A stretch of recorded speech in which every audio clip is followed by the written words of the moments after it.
జర్నలిస్టుల మీద రాష్ట్ర ప్రభుత్వం అక్రమ కేసులు పెడుతోందని మాజీ ఎమ్మెల్యే క్రాంతి కిరణ్ విమర్శించారు.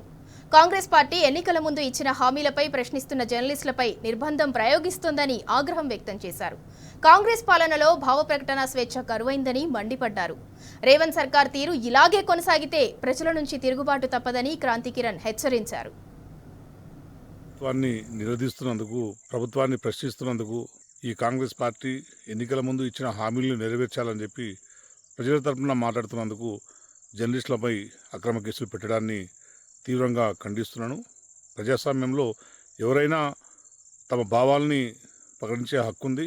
అంతేకాకుండా మరీ ముఖ్యంగా కాంగ్రెస్ పార్టీ అబద్ధపు ప్రచారాలని చేసి అబద్ధపు ప్రచారాన్ని నిర్వహించి ప్రజల్ని తప్పుదో పట్టించి అధికారంలోకి వచ్చింది. సరే, ఎట్లా అధికారంలోకి వచ్చినా ప్రజాస్వామ్యం కనుక అందరం కూడా గౌరవించడం, అదే గౌరవాన్ని ఈ ప్రభుత్వం కూడా మిగతా వారికి ఇవ్వాల్సిన బాధ్యత ఉన్నది. ఎందుకంటే ప్రభుత్వాన్ని ప్రశ్నించడం అనేది ప్రతి ఒక్కరి హక్కు. మరీ ముఖ్యంగా జర్నలిస్టులు ఈ ప్రభుత్వం చేస్తున్న తప్పుల్ని నిలదీయడం అనేది ఇప్పుడు వస్తున్న సంస్కృతి కాదు. మొదటి నుంచి కూడా ప్రతిపక్షంగానే మీడియా వ్యవహరిస్తుంది. ఇక్కడ కూడా తెలంగాణలో కూడా తెలంగాణ ప్రజలకు మీరు ఇచ్చిన హామీల్ని నెరవేర్చాలని అడుగుతున్నందుకు అనేక మంది జర్నలిస్టుల మీద అక్రమ కేసులు పెడుతున్నట్లు కనిపిస్తుంది. వీటిని వెంటనే విరమించుకోవాలని చెప్పి నేను ఈ ప్రభుత్వాన్ని డిమాండ్ చేస్తున్నాను.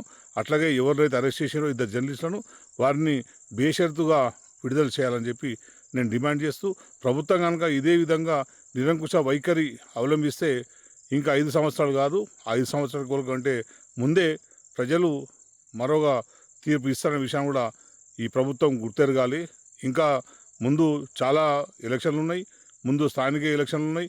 ఇప్పటికే మీ ప్రభుత్వం ఇప్పటికిప్పుడు ఎలక్షన్లు పెడితే మీ ప్రభుత్వం ఎన్ని గెలుస్తుందో ఈరోజే మన నమస్తే తెలంగాణలో చూడడం జరిగింది.